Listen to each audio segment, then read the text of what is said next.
Uma boa noite e a paz do Senhor a todos os irmãos que estejam nos assistindo neste momento e também aqueles que vão assistir posteriormente.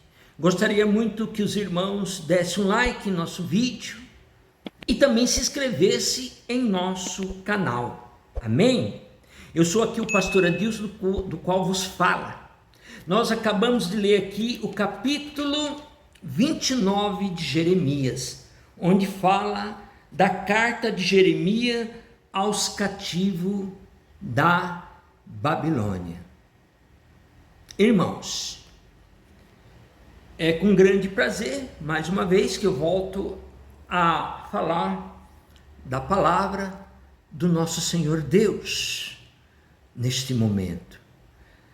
Jeremias, para quem não sabe, Jeremias foi um profeta bastante autêntico, e ele era um profeta chorão, né? Para quem não sabe, ele chorava muito, né? E ele tinha o seu escriba, ou seja, ele tinha aquele que escrevia para ele, porque ele mesmo não sabia escrever. Muito bem. E Jeremias, então, ele vê, Deus começa a falar com ele, e ele então pede para escrever uma carta, escreve uma carta, né? Para os cativos de Jerusalém. Por quê? Por que isso? Porque os cativos, irmãos, eles estavam lá na Babilônia, eles estavam sem esperança, né? Eles estavam ali naquele lugar, muitos não sabiam nem o porquê estavam ali, porque os outros erram e quem paga o preço é outro, né? Normalmente é assim. Então, aqueles grandes líderes de Judá, eles aprontaram muito, eles se corromperam muito, eles tiveram muitos problemas, tanto aquela classe sacerdotal, contra os escribas, contra os doutores da lei, os príncipes, os reis daquela época, eles se corromperam, que é normal, infelizmente, porque o mundo é decaído, o mundo é um mundo de pecado. Então eles vão presos por Nabucodonosor. Nabucodonosor destrói Judá, põe fogo em Judá, acaba com tudo, dá um limpa naquele local. Então Judá passou a ser uma terra de ninguém. Aí Nabucodonosor leva um bocado de gente para Babilônia, dentre os quais vão muitos nobres. Inclusive Daniel também vai, seus amigos, Sadraque, Mesaque e Abdinego, todos eles vão para Babilônia, e lá eles começam a criar uma história, né? Uma nova história, porque afinal de contas eles ficaram ali, ou eles iam ficar ali por 70 anos, é um bom tempo. Tem pessoa aqui que não tem nem 70 anos, né? Então é uma vida que eles estavam ali como o quê? Como escravo. Por que eles foram para Babilônia como escravo? Eles foram porque houve uma corrupção em Judá. Judá passou, como eu disse, uma terra de ninguém, né? Uma terra onde a hipocrisia, a idolatria era que comandava. E as pessoas esquecem que Deus existe. O grande problema do homem é eles esquecer que Deus existe, que Deus é real e que Deus está vendo todas as coisas. Então Deus, ele estava vendo tudo, tanto que teve uma época quando o pessoal estava já escravo lá na Babilônia. Tinha um profeta que ele teve uma grande revelação, ele foi arrebatado, e Deus transportou ele até Judá. Deus transportou em arrebatamento de espírito. Então quando ele chegou lá, o anjo fez com que ele entrasse dentro do templo na madrugada, e ele chegou lá e ele viu muitas atrocidades, eles estavam fazendo coisas ali, aquele sacerdote, em momento de corrupção, que eles, né, fazendo orgias, fazendo coisas ruins, coisas malignas, estavam sacrificando animais. Foi uma coisa terrível. Então por isso que Deus tira aquele povo daquela situação de Judá, e eles vão ter que pagar o preço por isso. E o preço seria 70 anos, irmãos. 70 longos anos. E eles vão para lá, e eles realmente padecem, eles têm problema, eles não têm casa, muitos vão ter que morar em tenda, entendeu? Muitos sofrem muito, e ali Nabucodonosor era muito ruim, ele não era bonzinho, ele era muito ruim, mas Deus usou ele para poder dar uma cintada no judeu, naquele povo ali de Judá, né? Porque eles estavam aprontando, eles estavam criando problemas. E assim, irmão, a gente começa a entender por que hoje nós temos problemas. Hoje no século 21, hoje no século 21, não é diferente daquela época. Não era diferente daquela época. Deus até dá uma carta ali para o Jeremias, para que ele escrevesse, né? E juntamente com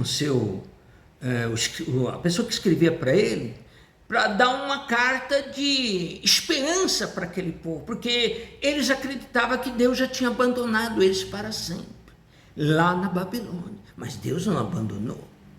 Deus não abandonou, irmãos, ninguém, e Deus não abandona ninguém agora também. Deus está vendo todas as coisas, Ele está vendo o seu ir e o seu vir, Ele está vendo todas as coisas. Ele sabe quando você acorda e quando você vai dormir, Ele sabe o que você faz durante o dia, Ele sabe os seus problemas, e Ele pede para que muitas vezes você venha se arrepender, mas aquele povo estava sem esperança, e por isso é dado uma carta para poder aliviar. Aí ele diz uma série de coisas, né? Naquele momento, né? Para aquele povo, vamos ver, um ânimo, né? Para aquele povo, né? Porque eu bem sei, em pensamento que penso de vós, diz o Senhor, pensamento de paz, não de mal, para vos dar a fim que esperais. Porque eles tinham que ficar 70 anos, porque Deus trabalha com tempo. Se é 40 dias, é 40 dias, se é 70 anos, é 70 anos, se é 400 anos, é 400 anos, assim como Deus falou para Abraão. Deus falou que os seus descendentes ficariam escravos por 400 anos. E eles realmente ficaram escravos por 400 anos no Egito. Então Deus, ele dá esperança, porque você sabe por que isso acontece, irmãos? Porque existe uma reivindicação do mundo das trevas, como está lá em Efésios 6,12, não luteis contra a carne, sim contra as potestades, contra os principados nos lugares celestiais. No mundo espiritual, irmão, existe uma luta muito grande entre o bem e o mal, no mundo espiritual. Então é lá que eles criam todos os problemas. E é por isso que muitas vezes, quando a pessoa que erra, ele tem que pagar o preço. Porque se ele não pagar o preço aqui, irmão, os seus descendentes vão pagar com mais rigor. Esse é o problema. Porque quem está lá no mundo espiritual, quando eu falo mundo espiritual, das trevas, ele não quer saber. Não existe acordo, não existe satisfação. Eles fazem o que querem, como querem, do jeito que querem, e ele pega qualquer um aqui na terra do jeito que eles querem. Ele não quer saber se ele é bonito, feio, gordo, preto, magro, ele não quer saber. Ele vem, pega e acabou. Com ele não existe acordo. Sempre foi assim, ninguém é poupado. Você vê que nem Jesus foi poupado, irmãos. Nem Jesus, os profetas. Olha só o que aconteceu com Jeremias. Jeremias foi jogado no calabouço, ele apanhou até sair sangue, até ficar em carne viva. Por quê? Porque os outros religiosos, irmãos, os outros não gostavam dele, porque os outros religiosos eram mais da ala, mais, vamos dizer, progressista, né? Eles achavam que eram progressistas. De progressista não tinha nada. De progressismo não tinha nada. Então, existe uma luta, é igual na época de Jesus. Quem matou Jesus? Foi os romanos ou foram os religiosos? Foram os religiosos. Por incrível que pareça, foram os religiosos. Os judeus não aceitaram a nova versão que Jesus trazia sobre Deus, sobre ele ser o templo de Deus, as pessoas serem o templo de Deus, lutando contra o sábado. Ele não aceitava essas coisas, irmãos. Jesus, ele não estava a favor do sistema daquela época. E é por isso que as coisas acontecem do jeito que acontece. E as pessoas não conseguem entender isso. E outra, isso acontece hoje, irmãos. Hoje é a mesma coisa. Se Jesus vier hoje, ele é colocado numa cadeira elétrica. Essa que é a realidade. Porque essas pessoas que se dizem os mais intelectuais, os mais informados, os mais que estão na aula, eles não aceitam. Eles não aceitam que alguém venha falar diferente deles. Eles não aceitam. E as pessoas são pegas de surpresa, são dominadas, são manipuladas. E as pessoas não têm entendimento da verdade. E por isso que Jesus dizia: se vocês conhecerem a verdade te liberta. A verdade te liberta, mas as pessoas não são libertas. Tem muitas pessoas que vão nas igrejas e a Bíblia diz que fala só com os lábios, mas o coração está longe. Está longe de quem? Está longe de Deus. Então, aqui então está sendo mandada essa carta: buscar-me-ei e me achareis quando buscardes de todo o vosso coração. Quem está falando isso? É a carta de Jeremias. É Deus falando através da sua boca. Sereis achado de vós, diz o Senhor, e farei voltar os vossos cativos e congregar-vos-eis de todas as nações, de todos os lugares para onde vos lancei, diz o Senhor, e tornarei a trazer-vos a lugar de onde vos transportei. É o verso 14 que eu li. Entendeu, irmão? Então a coisa é muito mais séria. Por que nós temos que fazer oração no dia a dia? Por quê? Porque a gente tem que fazer crescer o nosso espírito, irmãos. Nós temos que ter assim uma experiência com Deus no dia a dia. É que nem você vai na faculdade, você tem que ir todo dia. Por quê? Porque você tem que aprender, você tem que ter experiência naquilo que você está aprendendo, porque depois você vai ministrar isso em algum lugar. Se você for professor, se você for dentista, se for médico, então você tem que aprender no dia a dia. Às vezes é 3, 4, 5, 6 anos de faculdade, todos os dias consecutivamente, para você aprender. Você vai se adaptando a uma situação, você vai aprendendo. É o que nós fazemos aqui, todos os dias, para a gente ter esse entendimento, irmãos, providencial, entender o que Deus quer, o que Deus faz, porque a pessoa muitas vezes, ele está no mundo dos problemas, e depois, de repente, ser mais semeno, não é que é ser mais semeno, ele se converte. Aí ele põe a Bíblia debaixo do braço e ele fala que ele já está salvo. Ele já está salvo. Só que uma coisa as pessoas têm que entender: a salvação é algo que você conquista no dia a dia. Como eu disse, na experiência de uma faculdade, do dia a dia orando, do dia a dia pedindo, clamando, jejuando muitas vezes. Então você vai adquirindo que experiência, você vai galgando uma escada, que ninguém vai do primeiro degrau ao 10º degrau, tem que ir um por um. Aí você vai aprendendo, aquilo vai fazendo parte da sua vida, vai fazendo parte, e você se torna um com aquela coisa, com aquele pensamento, com aquele sistema. Você passa a ser um, porque quando tem duas coisas unidas, se torna um, pela ação de dar e receber, se torna um. É igual o marido e a mulher, quando se unem, se torna um. Não é assim? Então tudo tem que se tornar um. Quando tem dois, tiver 2 ou 3 reunidos em meu nome, lá eu estarei. Deus está aqui? Está.